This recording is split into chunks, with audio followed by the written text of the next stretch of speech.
देश के 15 राज्यों की 57 राज्यसभा सीटों के लिए चुनाव हो रहे हैं, जिसमें राजस्थान से 4 सदस्य चुने जाएंगे। यहां की 4 सीटों के लिए 5 प्रत्याशी चुनाव मैदान में है। कांग्रेस की तरफ से मुकुल वासनिक, प्रमोद तिवारी और रणदीप सुरजेवाला मैदान में है, जबकि बीजेपी की तरफ से घनश्याम तिवारी चुनाव मैदान में ताल ठोक रहे हैं। इसी बीच बीजेपी समर्थित निर्दलीय प्रत्याशी सुभाष चंद्रा ने चुनाव मैदान में उतरकर जोड़ तोड़ की कोशिशों को बल दिया है, जिसके चलते कांग्रेस और समर्थित खेमे के विधायक उदयपुर में कैंप लगा रहे हैं। यहां मुख्यमंत्री गहलोत ने उन्हें संगठित होकर कांग्रेस के पक्ष में मतदान करने का पाठ पढ़ाया। उनसे बीजेपी को उम्मीद नहीं करनी चाहिए थी, ना बीजेपी के समर्थित उम्मीदवार। जब संख्या बल नहीं है बीजेपी के पास में, तो वोट कौन से लेंगे, वो कहाँ से लेंगे, क्यों लेंगे? और जब मैं बार बार बोल रहा हूँ, जब हमारे साथ में एकजुट है लोग, जब साथ दिया हमारा क्राइसिस के अंदर, उनसे वो कैसे उम्मीद कर सकते हैं बीजेपी वाले या कोई भी? आप देख रहे हैं कि किसी को शिकायत नहीं, सब मिलकर के तीनों सीटें कांग्रेस जीतेगी। बात करें बीजेपी की, तो बीजेपी ने भी प्रशिक्षण शिविर के नाम पर अपने विधायकों की बाड़ाबंदी जयपुर के पास जामडोली के एक होटल में की है। बीजेपी भी इस चुनाव में निर्दलीय प्रत्याशी सुभाष चंद्रा की गणित बैठाने के लिए जी तोड़ कोशिश कर रही है। बीजेपी इसे अंतरात्मा की आवाज का नाम दे रही है। बीजेपी नेताओं का कहना है कि इस बार खेला होगा और बीजेपी समर्थित निर्दलीय प्रत्याशी भी जीतेगा।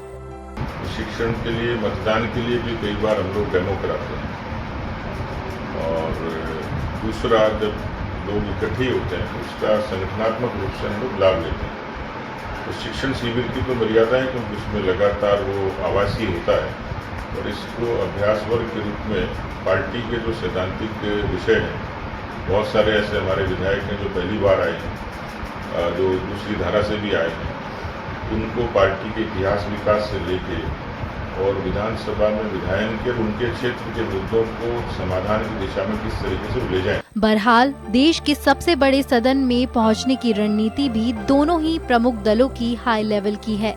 अब ये देखना अहम होगा कि 10 जून को शय और मात के इस खेल में किसको जीत मिलती है और किसको हार। ब्यूरो रिपोर्ट, जन टीवी न्यूज।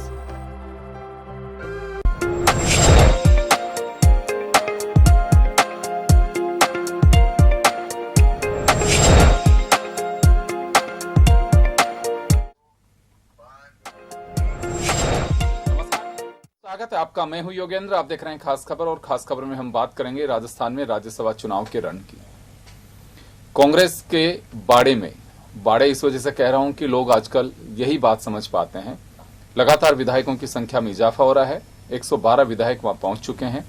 कुछ लोगों के लिए कहा जा रहा है कि वो पहुंच जाएंगे, किसी की तबियत खराब है, किसी से पारिवारिक कार्य है। उधर बीजेपी ने भी प्रशिक्षण नाम दिया है, लेकिन बात वही बाड़ेबंदी की है। उन्होंने भी शुरू कर दिया है। जयपुर में ही जामडोली के पास एक 5 सितारा रिसोर्ट में व्यवस्था की गई है। तो चले हम चर्चा शुरू करेंगे, और बाड़ेबंदी के मायने, बाड़ेबंदी, कांग्रेस के लोग अगर इकट्ठे होते हैं होटल में हैं तो बाड़ेबंदी, बीजेपी कहते हैं कि नहीं हम बाड़ेबंदी नहीं करें, हम प्रशिक्षण दे रहे हैं। खैर बहुत लंबी चौड़ी बहस की बात नहीं है, सबको दिखाई देता है कि कौन क्या कर रहा है। लेकिन बात यहां आती है कि क्या बीजेपी गहलोत के उस चक्रव्यूह को तोड़ पाएगी, ये बड़ा सवाल है। तो चले इस मुद्दे पर चर्चा करने के लिए हमारे साथ इस वक्त उमेंद्र दादी जी, वरिष्ठ पत्रकार, हमारे साथ में हैं। हमारे साथ भरत मेघवाल जी कांग्रेस से हैं, और भाजपा से मुराद अली जी हमारे साथ में। सभी का स्वागत है। मैं उमेंद्र जी आपके पास आना चाहूंगा मैं अभी, क्योंकि ये रण अब एक चक्रव्यूह में पहुंच गया है, और बात यह है कि अब इसे कौन भेद पाता है। क्या बीजेपी, क्योंकि बीजेपी का जिक्र इस वजह से कर रहा हूं, बीजेपी यह कह सकती है कि हमारा कैंडिडेट नहीं थे, हमने तो प्रत्याशी को समर्थन दिया है, उनकी अपनी रणनीति थी। लेकिन अभी तक, कल का मुझे पता नहीं, आज तक की रणनीति सारी बीजेपी की है। और बीजेपी, वो चाहे बाड़ेबंदी की बात हो, चाहे नामांकन कैसे करवाना है वो बात हो, किसको मैनेज करना है, किससे वार्ता करनी है, तमाम कोशिशें बीजेपी के स्तर पर चल रही हैं। और खैर बीजेपी की एक अपनी रणनीति भी है कि हम वॉकआउट नहीं देंगे, जैसे कि पहले ही गुलाबचंद कटारिया, सतीश पूनिया कह चुके थे। तो अब कैसे देखा जाए इस चुनाव के ये चक्रव्यूह कह सकते हैं जो बीजेपी के लिए एक चक्रव्यूह बन गया है अभी? देखिए योगेन जी, मैं ये कहना चाहूँगा कि चुनाव होता है, किसी भी पार्टी को कम नहीं मानना चाहिए। हाँ, ये जो चक्रव्यूह की बात है कि बीजेपी ने पहले भी ओंकार सिंह लखावत जी को चुनाव लड़ाया था, तब भी कुछ उम्मीद ही लगी थी कुछ हो सकता है, लेकिन चंद्रा जी के मामले में ये लगता है कि इनको एक अनुभव है। ये राज्यसभा में हरियाणा से आए, इनको जो पेन की शाही ने इनको सांसद बना दिया था। तो ऐसा चमत्कार की उम्मीद अभी भी चमत्कार की वजह, लेकिन हम यहाँ ये विधायकों की संख्या के हिसाब से देखते हैं तो ये माना जाएगा कि स्पष्ट रूप से कांग्रेस के पक्ष में है और बीजेपी के पास यहाँ खोने के लिए कुछ नहीं है। कि बीजेपी को वैसे भी नियम से एक जो आंकड़ेबाजी के हिसाब से देखा जाए तो एक सीट मिलती, तो बीजेपी के पहले नंबर के जो कैंडिडेट घनश्याम तिवारी है, इसलिए मैं ये कह सकता हूँ भारतीय जनता पार्टी के पास यहाँ खोने के लिए कुछ नहीं है। यदि चंद्रा चुनाव जीत जाते हैं तो बीजेपी के लिए ये कह सकते हैं उसके लिए एक प्लस पॉइंट है। साथ साथ में यहाँ ये भी कहना चाहूँगी कि देखिए इस समय जो माहौल है राजस्थान में, जिस प्रकार से अभी बात चल रही है बाड़ाबंदी की, इसकी देखिए बाड़ाबंदी हो, यदि मैंने ये देखा, ये कहना चाहूँगा, यदि पार्टियां अपने निष्ठावान व्यक्तियों को टिकट दे, यदि पहले टिकट देने में ये सोच समझ के देखिए कि कौन व्यक्ति हमारे विचारों का है, कौन व्यक्ति हमारे कैडर का है, तो न भारतीय जनता पार्टी को बाड़ेबंदी की आवश्यकता पड़ेगी न कांग्रेस को आवश्यकता पड़ेगी। ये क्या होता है कि किस प्रकार से टिकट दिए जाते हैं उसके कारण उनको अपने ही लोगों पर विश्वास नहीं होता। जब अपने ही लोगों पर विश्वास कारण होता है ये अभी जो हमें दिखाई दे रही है परिदृश्य जो बन रहा है उसमें, क्योंकि दोनों पार्टियों के जो एमएलए हैं वो केवल अपने विधायकों के अपने कुनबे पे ही भरोसा कर सकते हैं, क्योंकि दूसरी पार्टियों के भी एमएलए हैं, 13 विधायक निर्दलीय भी हैं, उन्हें साधने की कोशिश की जा रही है। योगेन जी, 13 जो विधायक हैं उनमें से अधिकांश वो हैं जो कांग्रेस के थे, कांग्रेस के पदाधिकारी रहे, उन्होंने कांग्रेस से टिकट मांगा, जब आपने नहीं दिया तो आपको नौबत आ गई ना बाड़ाबंदी की। ऐसे कुछ विधायक ऐसे भी जो बीजेपी से टिकट मांग रहे थे, किशनगढ़ वाले जो टाक साहब इस बीजेपी से मांग रहे थे, हुडलाइन में बीजेपी से टिकट मांगा था, आपने नहीं दिया तो इसलिए कहीं का आदमी जाएगा ही जाएगा। लेकिन यहाँ सबसे मेन बात यह है कि बाड़ाबंदी जैसे वो बात आ गई कि कोई इसको बाड़ाबंदी कहता है, कोई इसको प्रशिक्षण कहता है, यानी कोई इसको रोटी बोलता है, कोई इसको चपाती बोलता है, कोई फुल्का बोलता है। बात वही है। बिल्कुल बिल्कुल। चलिए मैं मुराद अली जी आपके पास आना चाहूंगा। आप लोग कह रहे हैं कि नहीं बाड़ेबंदी कांग्रेस करती है, ये केवल हम तो प्रशिक्षण दे रहे हैं, तो ये अलग कैसे? जैसे उमेंद्र दादी साहब कह रहे हैं चाहे चपाती बोलो चाहे रोटी बोलो या फुल्का बोलो, बात तो वही है। देखिए मैं तो इस शब्द से ही आपत्ति है योगेंद्र जी मेरी, तो बाड़ेबंदी जैसे शब्द से हमारे यहाँ बाड़ेबंदी जैसा शब्द ना तो कभी प्रचलन में रहा भारतीय जनता पार्टी में और ना ऐसी कोई स्थितियां रही है। हमारे कार्यकर्ता का समय समय पर हर स्तर पर प्रशिक्षण की व्यवस्था की गई है। इसका ये मतलब तो बिल्कुल नहीं है अभी चुनाव के समय में प्रशिक्षण जी। भाई साहब मैं निवेदन करूँ, मुझे बोलने दीजिए। बाड़ेबंदी की जरूरत उन लोगों को पड़ती है जिन लोगों को डर हो संख्या का, 102 से नीचे आने का। इन्हें 23 विधायकों की आवश्यकता है, तो बाड़ेबंदी की जरूरत भी नहीं। होटलों से सरकार चला रहे थे, होटलों में जाके छिप गए थे, तो बाड़ेबंदी की आवश्यकता कांग्रेस को है, बाड़ेबंदी की आवश्यकता भारतीय जनता पार्टी को नहीं। उमेंद्र जी भाई साहब की एक बात से मैं पूर्णतया सहमत हूँ। इन्होंने कहा कि भारतीय जनता पार्टी के पास खोने को कुछ नहीं है। तो फिर मजे ले रहे हो क्यों चुनाव? मजे बिल्कुल नहीं ले रहे। फिर आज सुभाष चंद्रा जी ने हाईकमान को ये आश्वस्त कराया कि जो असंतुष्ट कांग्रेस के हैं वो लगातार संपर्क में है, असंतुष्ट जो हैं निर्दलीय हैं और दीगर पार्टियों के हैं वो कहीं ना कहीं चंद्रा जी के सहयोग देने को तैयार हैं। इस लिहाज से भारतीय जनता पार्टी ने उन्हें समर्थित उम्मीदवार घोषित किया। तो रणनीति सुभाष चंद्रा की है, आप लोगों की नहीं है? ऐसा नहीं है, सुभाष चंद्रा जी भारतीय जनता पार्टी के समर्थित उम्मीदवार हैं। रणनीति हमारी साझी रणनीति रहेगी। इसमें ऐसा नहीं कि सुभाष चंद्रा जी की कोई इंडिपेंडेंट है, बाराती भाजपा वाले हैं, ये मान सकते हैं, ये मान लेता हूँ। नहीं, मैं ये कहूंगा उमेंद्र जी भाई साहब कि इस लोकतंत्र में देखिए सबको अपना भाग्य आजमाने का मौका चाहिए और ये अवसर है और इसमें कोई बुराई नहीं है। और 2016 का जो अनुभव अभी उमेंद्र जी भाई साहब ने खुद ने कहा कि हरियाणा के राज्यसभा चुनाव का जो अनुभव है निश्चित तौर पे उसका भी हमें फायदा मिलेगा कि सुभाष चंद्रा जी को ये अनुभव भी है कि उन्हें निर्दलीय और असंतुष्ट लोग जो इनके कांग्रेस के राज में दुखी है दीगर पार्टियों से, आज बसपा के प्रदेश अध्यक्ष जी ने व्हीप जारी की, उन्होंने कहा भारतीय जनता पार्टी के उम्मीदवार के पक्ष में मतदान कीजिए। अब देखना यह है कि क्या बसपा के वो उम्मीदवार, बसपा के वो जो चुनाव चिन्ह पर विधानसभा में पहुंचने वाले विधायक क्या उस पार्टी की रीति और नीति का कितना पालन करते हैं, ये भी एक जनता को पालन नहीं करते तो मर्जी नहीं होते। उस वक्त नीति को तो विहिप- पहले उस वक्त साइड में रख विहिप- योगेंद्र जी, विहिप जारी करने का अधिकार विधायक दल के नेता को होता है, पहली बात तो ये, अच्छा। उसके भी सचेतक को। दूसरी बात, एक और चीज मैं कहना चाहूंगा आप लोगों से कि भगवान सिंह बाबा के जो खुद के अपने बयान हैं उसी के अंदर विरोधाभास है। वो इस वजह से है कि एक तरफ तो कोर्ट से और विधानसभा अध्यक्ष से कह रहे हैं कि इन्हें वोटिंग राइट मत दीजिए, और दूसरी तरफ कह रहे हैं कि बीजेपी को आप दे दीजिए इनके या साथ सुभाष ये तो- चंद्रा जी को दे दीजिए। तो दो बातें नहीं हो सकती। या तो आपकी डिमांड ये होनी चाहिए कि इनको वोटिंग राइट ही नहीं मिलना चाहिए, और वोट उसमें आपका स्वार्थ झलकता है कि नहीं आप इनको नहीं, आप इनको दीजिए। या तो एक ही जगह पे स्टैंड करना चाहिए कि हमें किसी को देना ही नहीं है। हमारा स्टैंड साफ है कि आप पहले तो इनका राइट, जो वोटिंग राइट है वो फ्रीज करिए। तो दो बातें भगवान सिंह बाबा नहीं कह सकते। मैं भरत आपके पास आना चाहूंगा। अभी आपने सुना कि आपके यहाँ जो असंतुष्ट है उन पे निगाहें टिकी हुई है बीजेपी और सुभाष चंद्रा की। अगर वो अभी सुभाष चंद्रा साहब का कॉन्फिडेंस लेवल हरियाणा के 2016 के चुनाव से भी है, जैसे कि मुराद अली जी कह रहे हैं कि उसका भी हमें बेनिफिट मिलेगा। योगेंद्र जी देखिए, हरियाणा से बीजेपी के सांसद के रूप में सुभाष चंद्रा जी रिटायर होते हैं, और राजस्थान में जब वो अपनी एंट्री करते हैं तो पूर्व में तो बीजेपी समर्थित हो जाते हैं, और बाद में निर्दलीय के रूप में, प्रत्याशी के रूप में वो अपना फॉर्म भरते हैं और कहते हैं कि नहीं, बीजेपी का समर्थन है। जब बीजेपी को इतना अनुमान है कि वो दूसरी सीट जीत सकती है, तो बीजेपी के सिंबल पे क्यों नहीं चुनाव लड़वाया गया? क्योंकि उन्हें पहले से ये आभास है कि हम ये चुनाव नहीं जीत सकते। अगर ये कहते हैं कि विधायक, ये भी हो सकता है कि एक रणनीति का हिस्सा हो, आपके यहाँ को से असंतुष्ट हो, जैसे कि इन लोगों का पहले बीच में दावा था, वो सिंबल को वोट नहीं करना चाहते कि हम इंडिपेंडेंट को तो कर सकते हैं। ये बीजेपी कहती है कई बार। योगेंद्र जी दावा तो ये 2020 से करते आ रहे हैं, जब मध्य में इन्होंने राजस्थान सरकार को असंतुलित करने का प्रयास किया था। तब से ये विधायकों को असंतुष्ट बताते हैं। कभी तो ये कहते हैं कि हर विधायक अपने विधानसभा क्षेत्र में डिप्टी सीएम बने हुए हैं और वो अपने हिसाब से सरकार को चला रहे हैं, और कभी ये कहते हैं कि विधायकों की सुनी नहीं जा रही है। बसपा के जितने विधायक हैं उन्होंने अपने स्टेटमेंट में ये बात कही है कि हम हमारी विधानसभा के कुछ कार्यों को लेकर असंतुष्ट है, वो कार्य पूरे होने चाहिए। और जाहिर सी बात है, एक चुनावी दौर है, और चुनावी दौर में हर विधायक चाहता है, माननीय विधायक चाहते हैं कि अपना कार्य हो। लेकिन उन्होंने साथ साथ ये भी चीज कही है कि उनके विधानसभा क्षेत्रों में कांग्रेस की सरकार में इतना कार्य हुए जितने कभी कार्य नहीं हुए। चाहे जोगिंदर रवाना जी का आप स्टेटमेंट सुन लीजिए, चाहे राजेंद्र गुड़ा जी का सुन लीजिए, जितने भी बसपा के विधायक है आज कांग्रेस के पार्टी के साथ उदयपुर में है। अगर भारतीय जनता पार्टी को लगता कि वो असंतुष्ट है तो वो आज इनके साथ होने चाहिए थे।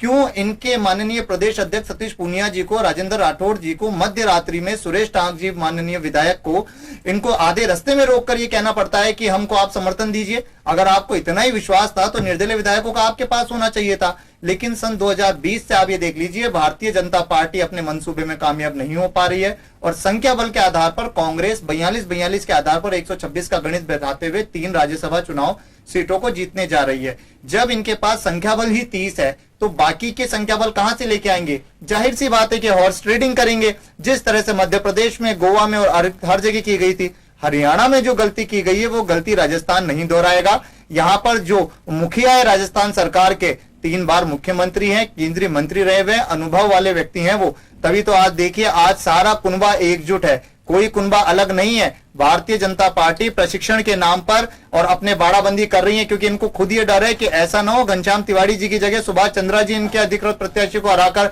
खुद राज्यसभा चुनाव में पहुंच जाए। जी, ये भी चमत्कार लगता है। सुना आपने उमेंद्र जी, ऐसा भी हो सकता है? देखिए, ऐसा इसलिए संभव नहीं है कि भारतीय जनता पार्टी ने उनको घनश्याम तिवारी जी को अपना प्रत्याशी घोषित किया है, और ये भी पार्टी के जो विधायक है उनको ये आदेश दिया गया है और नियम है कि जो पहला प्रत्याशी उसी को वोट दिए जाएंगे। बचे हुए वोट चंद्रा जी को मिलेंगे। इसलिए घनश्याम तिवारी जी को तो सांसद बनने से कोई रोक ही नहीं सकता, वो तो बढ़ेंगे, उनको अग्रिम बधाई भी। लेकिन ये जो चीजें होती है ना, बचे हुए वोट, ये कहीं ना कहीं गुल खिलाएंगे। और इसमें ये देखने की बात ये है कि कांग्रेस में, देखिए ये बहुत कहना बहुत आसान है कि कांग्रेस में कोई असंतुष्ट नहीं है, ये सब एक है, असंतुष्ट सब जगह है। ये विधायकों की जो बातें खुल के आ रही है, हमारी कोई सुनता नहीं है, और ये जिस प्रकार से विधायक बोल रहे हैं, ये दबाव असंतुष्ट तो ही। हाँ, यदि मानिए आप ये कहते हैं असंतुष्ट नहीं है तो काय की बाड़ेबंदी की आवश्यकता है? खुला छोड़ रहे हैं, और ये कहते हैं जिसकी जो मन की बात है। दो बातें।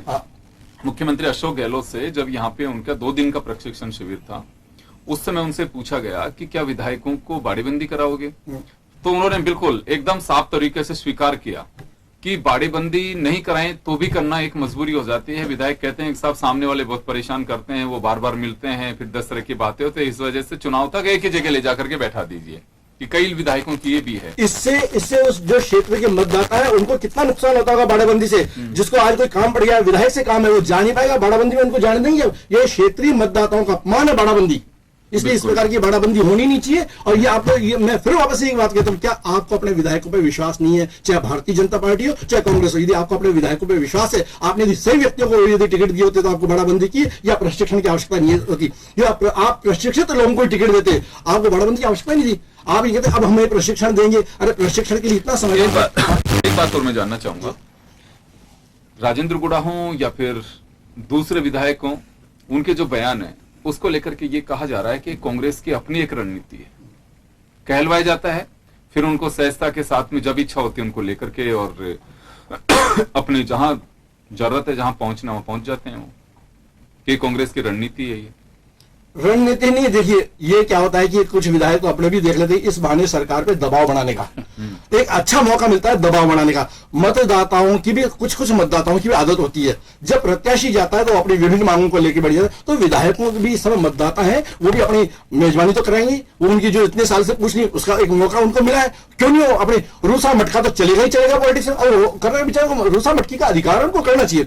लेकिन साथ साथ में सरकार को इस प्रकार की व्यवस्था बैठानी चाहिए कि एकजुटता का एक मुख्य स्वर जाए, और उसमें ये स्थिति नहीं होती कि विधायक आज के जिस प्रकार से विधायक बोल रहे हैं, जिस प्रकार सचिन पायलट जी ने बोला, ये सब कोई अच्छा संकेत नहीं देता। ये कुल मिला के देखिए, योगी मैं ये कहना चाहूंगा कि धुआं जब भी उठता है जब कहीं आग लगी हुई हो। लेकिन साथ में ये भी कहते हैं वो कि अपनी मांग जो है उससे तो चलिए आप अपनी बात कह देते हैं, लेकिन उसके बाद में एक बात और कहते हैं कि लेकिन तीनों प्रत्याशी हमारे जीतेंगे, वोट कांग्रेस को देंगे।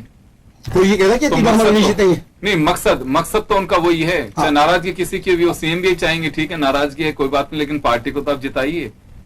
फिलहाल तो रिजल्ट क्या चाहिए, 3 सीट जीतना, नाराजगी है कोई बात नहीं है। यानी इन विधायकों को मालूम है कि राज्यसभा के चुनाव के बाद हमारी वही गति होनी है, पुनः मुस्को भवे, वो स्थिति होनी है, तो क्यों नहीं इससे मौका है। यानी इस मौके में देखिए गति में आपको क्यों संदेह हो रहा है? गति तो अभी नहीं तो 2013 के दिसंबर अभी भी कहा, फिर वापस अभी एक बड़े कठिन दौर से गुजरना मैंने पहले भी कहा, वापस इस शब्द को दोहराऊंगा कि धुआं जब भी उठता है जब कहीं आग लगी हो, बयानबाजी जब भी आती है जब कहीं को रोष हो, जब कहीं को उनका गला दबाया जा रहा हो।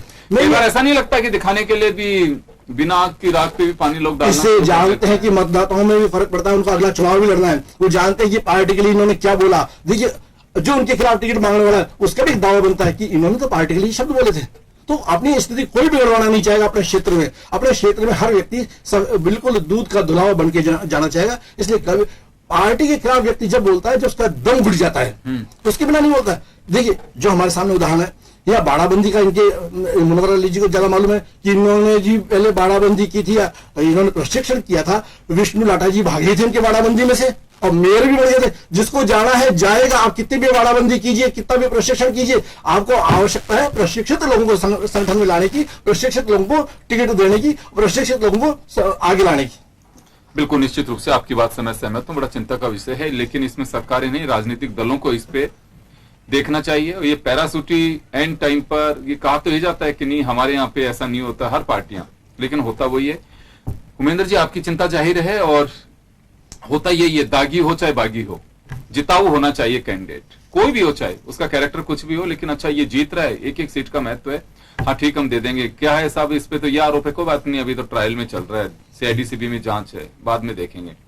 जिसके खिलाफ कुछ दिन पहले वही पार्टी धरने प्रदर्शन करती है, गिरफ्तारी की मांग करती है, और उसके बाद में पार्टी बाद में ज्वाइन करते हैं, टिकट पहले दे देते हैं।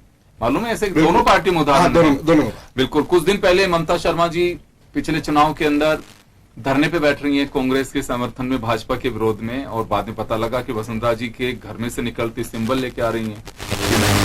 गोविंद मेघवाल कांग्रेस के खिलाफ धरने पे बैठते हैं, और उसी के बाद कुल मिला के योगेंद्र जी सर्वे के नाम पे कार्यकर्ताओं को लगा दिया जाता है कि आप अपने क्षेत्र में घूमो लगो, जिनको हमें टिकट देना हम देंगे। केवल सर्वे के नाम पे दोनों ही पार्टी कार्यकर्ताओं को एक ऐसा मक्कड़ जाल में फंसा देती है। बेचारा मतदाताओं में लगा रहेगा, पोस्टर चिपकाएगा, वॉल पेंटिंग किया जाएगा, और लेना है एक में देना दो, जिसको टिकट मिलना उनकी पहले से सेटिंग है।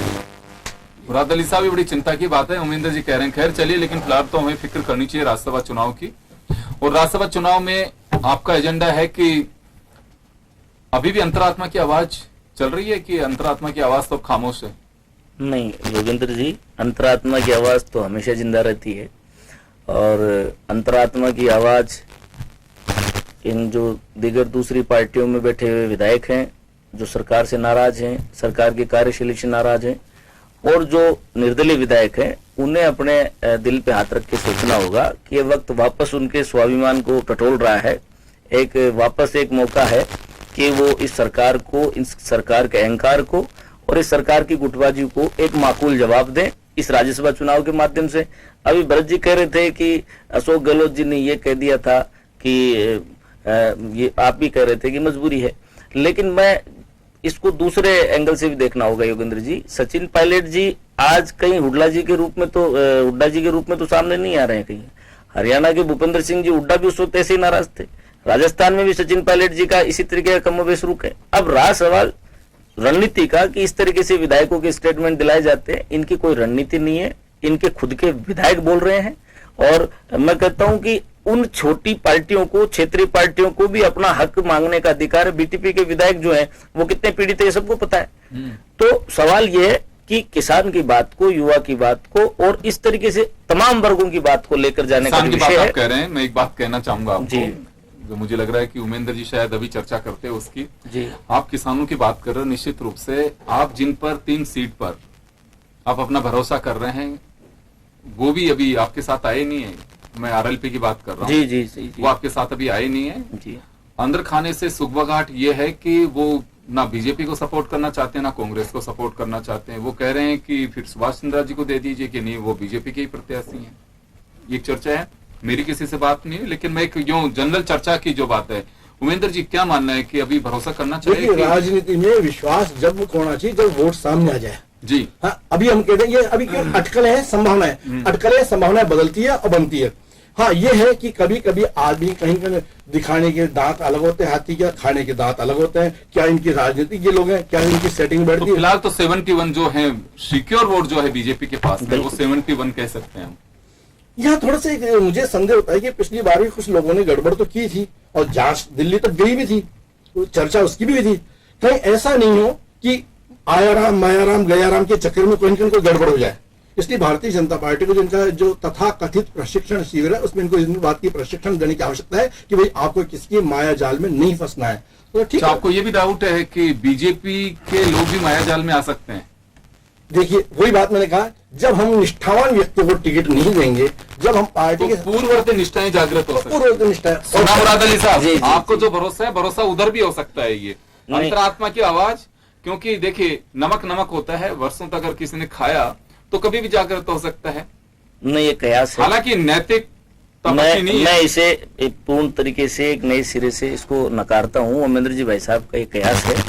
भारतीय जनता पार्टी का कार्यकर्ता व्यक्ति से पहले, कार्यकर्ता के तो पहले ये भी कर रहे हैं जी, ये कार्यकर्ता को खारिज नहीं कर रहे हैं। कार्यकर्ता सुनिए मुराद अली जी, कार्यकर्ता बिकाऊ नहीं होता, कार्यकर्ता हमेशा टिकाऊ होता है। ये बात पैरासूटियों की कर रहे हैं। ये बात मैं उनकी कहता हूँ जिनको आप सर्वे के नाम पे टिकट देते हैं, जिनको आप अन्य पार्टियों से तोड़ के लाते हैं। आज घनश्याम तिवारी जी स्थानीय उम्मीदवार है, कैबिनेट मिनिस्टर भी रहे हैं और तो मान रहे हैं घनश्याम जी के लिए बधाई दे दी इन्होंने। सुभाष चंद्र जी का ऐसा है कि समर्थन की बात वही उठती है योगेंद्र जी जहां पर एक संभावना बढ़ती हो। आज संख्या बल के लिहाज से बिल्कुल सही है, 41 एमएलए चाहिए एक कैंडिडेट्स के लिए। हमारे पास संख्या बल के लिहाज से 71 है। आपका आंकड़ा बिल्कुल सही है।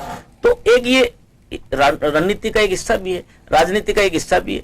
और रहा सवाल इनकी अंतरात्मा का, तो भारतीय जनता पार्टी के लिए, भारतीय जनता पार्टी के एमएलए के लिए, उस प्रत्याशी के लिए, उस मतदाता के लिए, कार्यकर्ता के लिए व्यक्ति जो है वो उससे बड़ा संगठन है और संगठन से बड़ा देश है। और इसी परिपाटी को ध्यान में रखते हुए भारतीय जनता पार्टी का चरित्र, नैतिक चरित्र काफी दिगर पार्टियों से भी ऊंचा है। और इस लिहाज में कांग्रेस हमारे किसी भी प्रकार से सिद्धांतों से कोई किसी प्रकार से कोई तुलना नहीं कर सकती। इनके यहाँ स्थितियां ये है कि पार्टी की पार्टियां मर्ज हो गई और इनके यहाँ पर जो है ये खुद अपने एमएलए के खिलाफ रिट लगा रहे, राजद्रोह के मुकदमे दर्ज करा रहे, फोन टेपिंग करा रहे।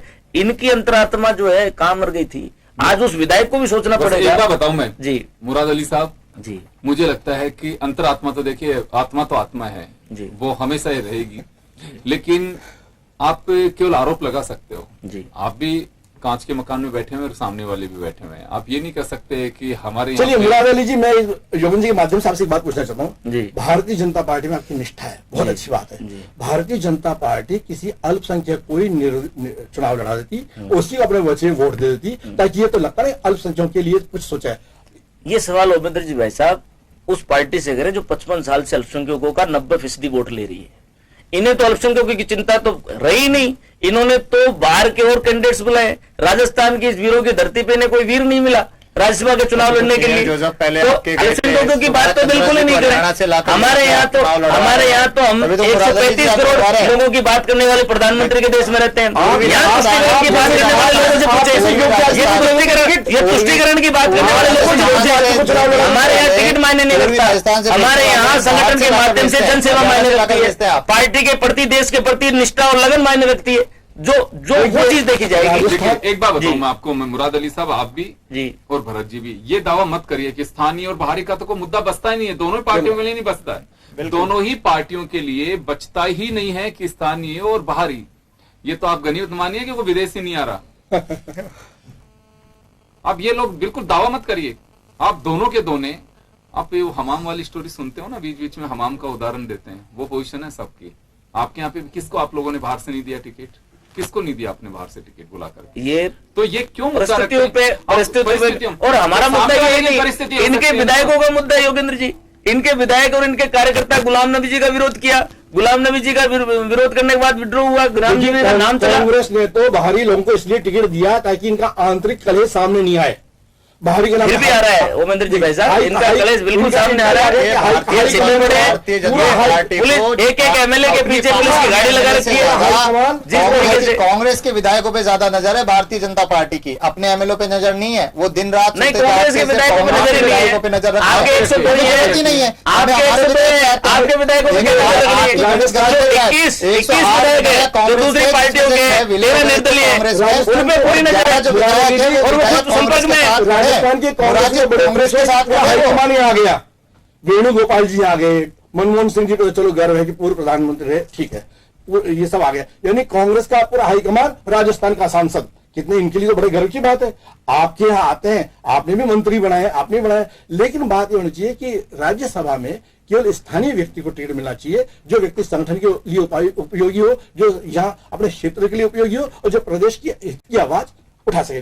देखिए, घुटने तो छाती को ही ना गई है। आन गांव को जोगी जोगड़ो, खुद गांव को वाली ये जो चीज है ना, ये खुद गांव को जोगी जोगड़ो और आन गांव को सिद्ध, वो वाली स्थिति है। तो भैया हम अपने जो कार्यकर्ता है उनको महत्व देना चाहिए। मुराद अली साहब देखिए, ये मुझे लगता है कि अब राजनीतिक दलों को एटलीस्ट ये चर्चा बिल्कुल नहीं करनी चाहिए कि स्थानीय को नहीं दिया, बाहर को दिया, बाहर वाले को दिया।